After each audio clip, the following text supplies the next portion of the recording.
How do? Rory here. Now, I know that anybody who knows me knows I like a joke. Um, Being a part-time comedian, that is sort of part of the deal.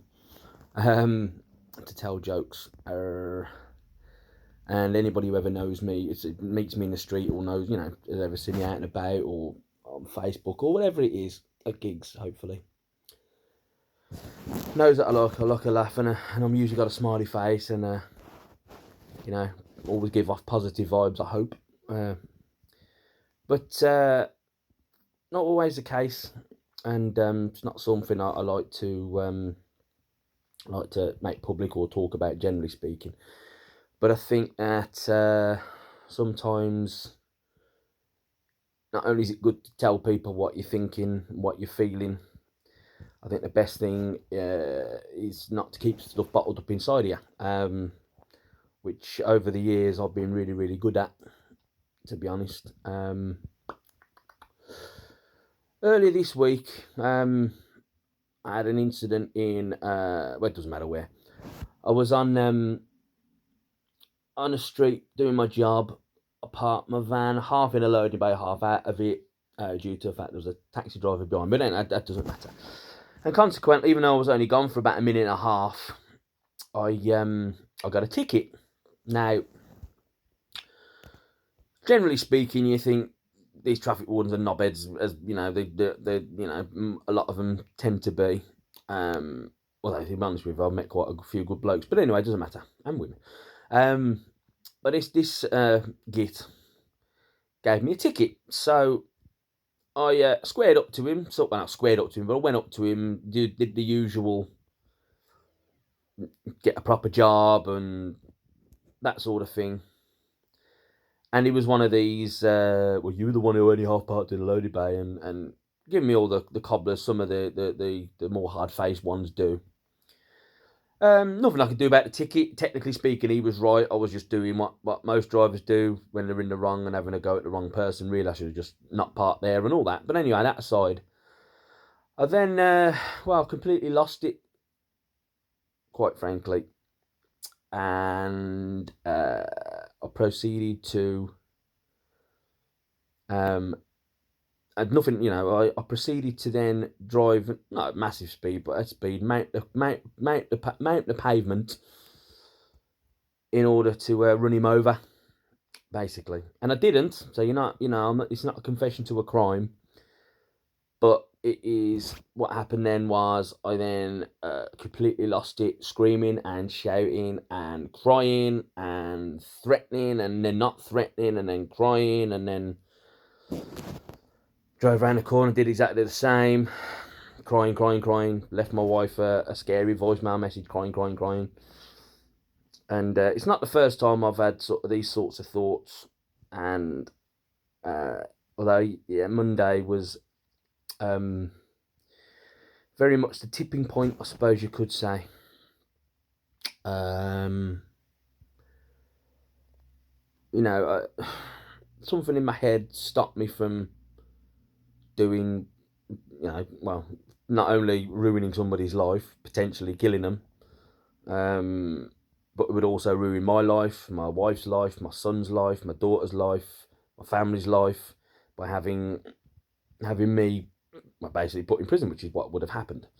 But luckily, something in my brain stopped me from doing it unthinkable.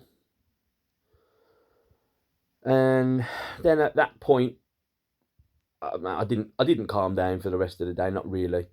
I pulled it enough together to get my job done. My customers would have noticed that I didn't walk in the usual chirpy chappy, couple of one-liners on the way out, and have a nice day, all that sort of stuff. So basically, I've just what this is all about. Again, believe me, it's not for sympathy for me, because I don't want sympathy.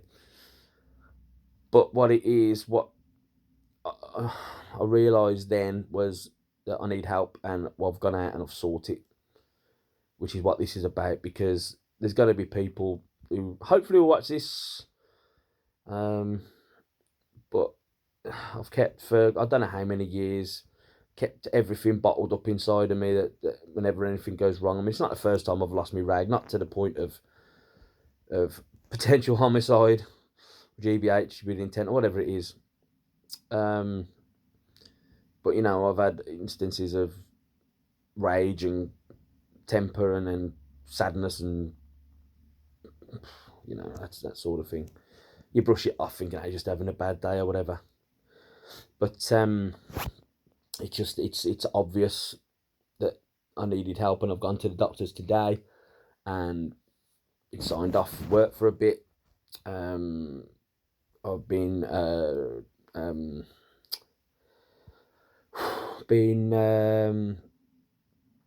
what's the word? I can't think of the word now. But basically, I've been put forward for some sort of, you know, some sort of counselling. You know, to I've not been put on pills. I decided not to take pills at this, you know, because I don't know how that works or whatever.